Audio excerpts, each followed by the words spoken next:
उसका बात मान जाता है और उसकी वाली कर देता है, फिर दोनों में प्रेम बढ़ जाता है।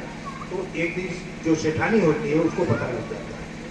वो सेठ जी से कहती है, सेठ जी बेटी हमारी जवान हो गई है, इसकी शादी उदी के विषय में कुछ सोचे। सब कहता हमको तो पता ही नहीं हमारी बेटी जवान हो गई। अब वो लड़का ढूंढना शुरू कर देता है, एक लड़का मिल जाता है, शादी तय होती है।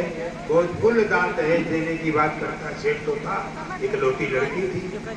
अच्छा भाई बारात आती है, और जब बारात आती है सरहद पर तो पट्टा चारा वो माली के लड़के को बुला के लेके भाग जाती है। अब बारात में से लोग कहते हैं लड़की को ले आओ, तो एक जाता है तो घर में ही रह जाता, आता ही नहीं। फिर दूसरे को भेजते हैं, फिर तीसरे को भेजते हैं, ऐसे करके 10 आदमी ले आए। एक बुढ़ा कहता है क्या बुला रहे हो, क्या वो आएगी, वो तो भागे। अब लड़की का बाप लड़का बाराती वाले पैजामा के बाहर हो जाते हैं, जो कुछ नहीं कहने को वो भी कहते हैं। और सेठ बेचारा क्या करे, हाथ जोड़ते जोड़ते उसका बस हो जाता है और जुर्माना दे करके बारात को वापस करता है और घर पे बैठ जाता है। अब इधर की बात देखिए, वो गांव के लड़के जो होते हैं, जो पट्टा चारा और माली का लड़का होता है, नदी होती है, नदी में नहाते हैं तो उनको पता होता कहाँ कम पानी है कहाँ ज़्यादा है। कम पानी के रास्ते से उस पार निकल जाते हैं, एक पेड़ के नीचे जाके बैठते, रात हो जाती है, रात वहीं गुजार देते हैं। सुबह होता है तो चलते चलते जंगल पार करते हैं, एक गांव आता है और उस गांव में एक घर ले लेते हैं, कमरा क्वार्टर, उसमें रहने लगते हैं। तो वो पट्टा चारा कोई धन लेके जाती है, तो ब्यूटी पार्लर आजकल के ज़माने का मान लो, कोई मेकअप वेकअप का सामान बेचने लगती है, और जो लड़का है वो लकड़ी काटने लगता है। दोनों की रोजी रोटी चलती है। कुछ दिन बाद एक बच्चा होने वाला होता है उसको, तो कहती है बच्चा तो मैं अपनी माँ के पास दूँगी। इधर इसकी हालत खराब होती, कहता सेठ मुझे मार डालेगा, मैं जाऊँगा ही नहीं। तो बड़ी मुश्किल से वो तैयार होता है, आगे आगे वो पट्टा चारा चलती है, पीछे पीछे वो उसी पेड़ के नीचे आके फिर रात हो जाती है। और रात हो जाती है तो उसकी दर्द चालू हो जाती है, तो वो लकड़ी उकड़ी काट के इकट्ठा करता है, थोड़ा आड़ करता है कि इसमें बच्चा दे लेगी। तो लकड़ी उकड़ी से इकट्ठा करता है तो बच्चा उसमें हो जाता है लड़का। तो कुल्हाड़ी से नाड़ नोड़ काट के सफाई करके कहते अब जो करने चलती थी वो तो हो गया, यहाँ से वापस चलते। चली आती है वापस। कुछ दिन के बाद दूसरा लड़का पैदा होने वाला होता है। वो कहती है अब के तो मैं मानूंगी ही नहीं, अपनी माँ के पास जाऊंगी। ये नहीं मानता है लड़का। वो जो पहले वाला लड़का होता है उसकी उंगली पकड़ती है और चल देती। अब एक जोरू का गुलाम क्या करे, पीछे पीछे तो जाना ही पड़ेगा। वो भी चल दिया। उसी पेड़ के नीचे आता है, आंधी तूफान जोर से आता है, बारिश होती है, पत्थर गिरता है। अब ये कहता है कोई लकड़ी इकट्ठा करके आड़ करे जिसमें ये रात गुजारे। तो एक सूखा बंडल होता है, दिखाई देता है, वो जाता है, उस बंडल को जब उठाता है तो उसमें एक काला कोबरा होता है, वो काट लेता है उसका अंगूठा। तो वो कुल्हाड़ी से नाक को मार देता है कोबरे को, और खुद भी मर जाता है। इधर इसको दूसरा बच्चा हो जाता है। उस बारी तो कुल्हाड़ी थी नाड़ काटने के लिए, अब की तो कुछ था ही नहीं। घुसकते घुसकते 2 पत्थर लाती है, एक नीचे एक ऊपर रख के काट देती है, और साफ हो करके लड़के को लेटा के कहती अब इसका पता करते हैं कि गया कहाँ। और जब खुद दूर जाती है तो नाग मरा हुआ मिलता है, फिर कुछ आगे बढ़ती तो खुद मरा हुआ मिलता है। पागल हो जाती है, वही लकड़ी खींच के वहीं उसकी चिता जला देती है और आती है, कहती अब मैं के चलती। लड़का को गोद में लेती, छोटे वाले को, और बड़े वाले को लेके जब नदी किनारे जाती है तो नदी लबेलब भरी हुई है, बारिश हुई थी। तो कहती है 2 लड़का लेकर तो उस पार जाएंगे नहीं। तो कहती बड़े वाले को बाबू तू यहीं बैठ, मैं छोटे वाले को वहां रख के आती हूँ, फिर तुम्हें ले जाती है। तो छोटे वाले लड़के को ले जाती है, तो हाथ में वो जो खून लगा होता है, कपड़ा लाल हो जाता है, तो ऊपर गिद्ध दौड़ता और सोचता माथ का लोथना नहीं है, मिल जाता तो मेरा काम हो जाता। वो लेके जाती है उस तरफ झाड़ी में रख के, और ऐसे ऐसे उसको भगाती है कि भाग जा मेरा लड़का जिंदा है। वो बड़ा वाला लड़का सोचता, माँ कहती आ जा आ जा। वो जैसे पैर आगे बढ़ाता है, डब दे नीचे जाकर बैठ जाता है, मर जाता है। और जब वो इधर ध्यान देती है, अरे मेरा लड़का बह गया, तब तक उधर चील झपट्टा मार के उसको दे, वो भी खत्म, आदमी खत्म। बड़ा लड़का खत्म, छोटे लड़के को गिद्ध खा गया, वो पागल हो गया, कपड़े उपड़े में उसके फेंक दिए और नदी के किनारे दो लाश जलती है। भाई बूढ़ा जा रहा होता है, वो दौड़ के जाती है, कहती है हे चाचा मुझे पहचान रहे हो? कहता हाँ पट्टाचारा तुझे पहचान रहा हूँ। कहता मेरे माँ बाबू ठीक है? कहते वो जो दो लाश जल रही है ना तेरी माई बाप का, तेरे घर के पिछवाड़े नीम का पेड़ था, रात आंधी में गिरा और वो दब के मर गए, हम लोग उसको वही जला रहे हैं, वही तेरे माँ बाप है। वो जो कुछ कपड़ा बचा था वो भी फाड़ के फेंक दे और काटने दौड़ते उसको बूढ़ा चलता हुआ।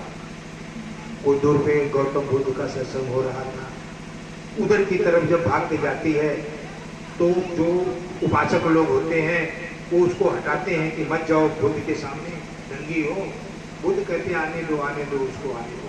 वो कहते जब यही बुला रहे हैं सब छोड़ो, ले जाते हैं। जब बुद्ध के पास जाती है तो ऐसे झोली होती थी, हमेशा भत्ते के साथ होती है, उसमें चीवर होता। बुद्ध ने चीवर उठाया, कहता लो बहन पहले इसको ऊपर डाल लो फिर बात। वो कहती लगता मेरा कोई एक भाई अभी जिंदा है। चीवर डाल लेती है और बैठ के अपनी सारी कहानी बताती है। बुद्ध उसको समझाते हैं कि अब तुम जाओ अपने घर, अपना राजपाट लेके रहो। कहती अब तो कोई है नहीं और राजपाट मुझे चाहिए नहीं। कहते बहन अगर तुमने एक गलती नहीं की होती तो तुम्हारा पूरा घर ना लुड़ा होता। मेरे कहने का मतलब है कामेषु मिच्छाचारा वेदमणि सिक्खापदं समादयामि, कि हमारी जो बहनें हैं युवा और जो माताएं हैं ये कोई ऐसा कदम ना उठाएं बिना सोचे समझे कि उनका पूरा परिवार लुढ़ जाए। आजकल मोबाइल का जमाना है, बच्चे एकदम खराब हो जा रहे हैं, वो देख नहीं रहे हैं कि इसका रिजल्ट आगे क्या होगा। ज्ञान की शरण में जाते नहीं है, बड़ी बड़ी मोबाइल और लीड लगा के अपना काम करते हैं। तो बताइए देश गलत में जा रहा है या नहीं? हमारे बहनों से निवेदन है, माताओं से, कि अपनी अपनी बेटियां बेटे को ऐसी शिक्षा दीजिए, बुद्धि की शरण में ले जाइए, बुद्ध की शरण में ले जाइए कि कोई ऐसा कार्य ना हो कि जिससे जीवन नष्ट हो जाए। इसका मतलब है कामेषु मिच्छाचारा वेदमणि सिक्खापदं। हमने फिर बोला मूसा वादा वेदमणि सिक्खापदं समादयामि। एक बार बुद्ध की सत्संग हो रही थी, ऐसे लोग बैठे थे, उसमें एक चोर भी बैठा है। बुद्ध शील देते हैं पंचशील, चोर सुनता है, बाकी सब लोग सुनते हैं। बुद्ध कहते हैं जो पंचशील को ग्रहण करेगा और उसके बताए हुए परहेज पे रहेगा उसे कोई कष्ट नहीं पड़ेगा। सब लोग चले जाते हैं, चोर वहीं रह जाता है।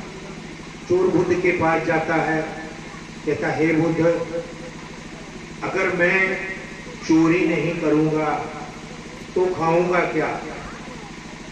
अगर मैं अनर्गल कार्य नहीं करूंगा तो मेरा कोई ब्याह करेगा नहीं, चोर चंडाल हो, मेरी जीवन कैसे चलेगी?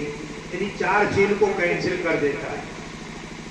मूसा वादा वेदमणि को कहता मैं यही एक सील ग्रहण कर देता हूँ। कहता ठीक है, तुम झूठ कभी मत बोलना, चोरी करना, दिल खोल खोल। वो जाता है 2-3 दिन के बाद, कहता अब चलता हूँ चोरी करने। राजा के हवेली में 6 लाल होता है, वही चोरी करने के लिए वो जाता है। सामने चौकीदार घूमता है, देखता है कि चौकीदार है, ये तो जाने देगा नहीं। तो कहता चलता हूँ झाड़ी में बैठता हूँ, जब इसको नींद लगेगी तभी मैं अंदर हो जाऊंगा। तो वो जाके झाड़ी में बैठता है और इधर राजा सोचता है कि पता नहीं मेरे प्रजा में क्या हो रही है। वो भी एक भिखमंगा वाला कपड़ा पहन के ऐसे जैसे पाइप लटकी है ऐसे कुछ लटका था, वही बगल के नीचे उतर जाता है, गेट के रास्ते से नहीं जाता और उसी झाड़ी में चला जाता। कहता अरे भाई तू कौन हो? कहता तुम कौन? कहता मैं तो एक चोर हूँ। कहता मैं भी एक चोर हूँ। कहता तब चलो 1 से 2 आदमी होके बैठ जाए। तो कहता भाई चोरी कहाँ करोगे? कहता राजा की हवेली। कहता वहाँ क्या चीज चुराओगे? कहता राजा के पास 6 लाख है, वही चुरा के लाके बेचूंगा। कहता ठीक है। कहता पर जाऊँ कैसे? बाहर तो चौकीदार खड़ा। कहता पागल हो, वो बाइक की तरह जो दिख रहा है वही पकड़ के चढ़ जाओ और जब उधर छलांग लगाओगे तो नीति आएगी, जान लाल रखा हुआ है। वो कहता अच्छा भाई तुम बैठो, मैं जाता हूँ। चोर चला जाता है, 4 लाल उसमें से ले लेगा। और उसी पाइप के रास्ते से उतर के उसी झाड़ी में जाता है जहाँ राजा बैठा हुआ है। राजा कहता भाई चोरी की है? कहता हाँ 6 लाल था, 4 लाया हूँ, 2 आप ले लो, 2 मैं ले लेता। वो 2 लेके चल देता है, राजा भी 2 लेके अपने उसी रास्ते पे वो अपने हवेली में चला जाता है। सुबह होती है, सबसे बड़े चौकीदार को, गेट वाले को बुलाता है। कहता भाई अंदर चोरी हो गई, जाके देखो क्या क्या चीज चोरी गया है। जब वो चौकीदार जाता है, संदूक को खोलता है, कहता है 4 तो चोरी हो गई, 2 मैं रख लेता हूँ। तो वो रख लिया कि कहा लाला 6, राजा 6 लाल चोरी हो गए। वो कहता देश के जितने चोर हैं सबको पकड़ लाओ। उसमें वो भी पकड़ा गया जो चोर था। जब वहां गया तो कहता है खुद कहते थे झूठ मत बोलना, चोरी करना, और पहले दिन चोरी किया, अभी इस्तेमाल भी नहीं किया, तब तक पकड़ा। क्या सच मानो क्या गलत मानो? अब पुलिस पकड़ के ले जाती, पर वो झूठ नहीं बोलता। राजा पूछता तुमने चोरी किया? कहता हाँ मैंने चोरी किया। कहता है अपन ये 2 लाल पाए डाली, ये ले जाए, ये चोरी करेगा। तो कहा ला चौकीदार तो तुम कहते थे कि उसमें 6 लाल चोरी हो गया, तो ये तो 2 ही बता रहा है। कहता नहीं साहब वहाँ 6 लाल चोरी हो गया, झूठ बोलता है। कहता वो झूठ नहीं बोलता है, तू झूठ बोलता है। वो 2 ही लाल पाया था, 2 रख दिया, 2 मेरे पास है ये, और 2 तू चुरा के रखा है, निकाल के जल्दी। वो कहता मैं, कहता हाँ 2 तू चुरा के रखा, मुझे पता है कि 4 ही गया है, 2 तो तू चुराया है। उसको जब कुटाई कराता है तो 2 लाल दे देता है, और सभी चौकीदारों को छुट्टी करके उसी को रखता है। कहता तू चौकीदार है और ये लाल जो तुम्हें लेना है ले लो। कहता नहीं पहले मैं वो फकीर से मिल लूंगा जो मुझे ये ज्ञान दिया था। बुद्ध के पास जाता है, कहता हे बुद्ध, एक ग्रहण करने से ये हाल हुआ, अगर 5 ग्रहण किया होता तो क्या हाल होता? तो स्वर्ग हो जाता है ना। अब उसको नौकरी मिल गई, चोरी करने की जरूरत नहीं, सच्चाई बोलने पर। फिर लोग जब सच बोलोगे तो भी उतने आपको भोगना है, और झूठ बोलोगे तो उससे ज्यादा ही भोगना। तो झूठ बोलते सच्ची बोलो ना। इनको जिस आदमी के अंदर सील नहीं उसका उसकी कोई वैल्यू नहीं। आजकल जनानियां भी झगड़ा करती हैं तो एक दूसरे को कहती है ना कि झगड़ों पर तो कहीं सील रखी।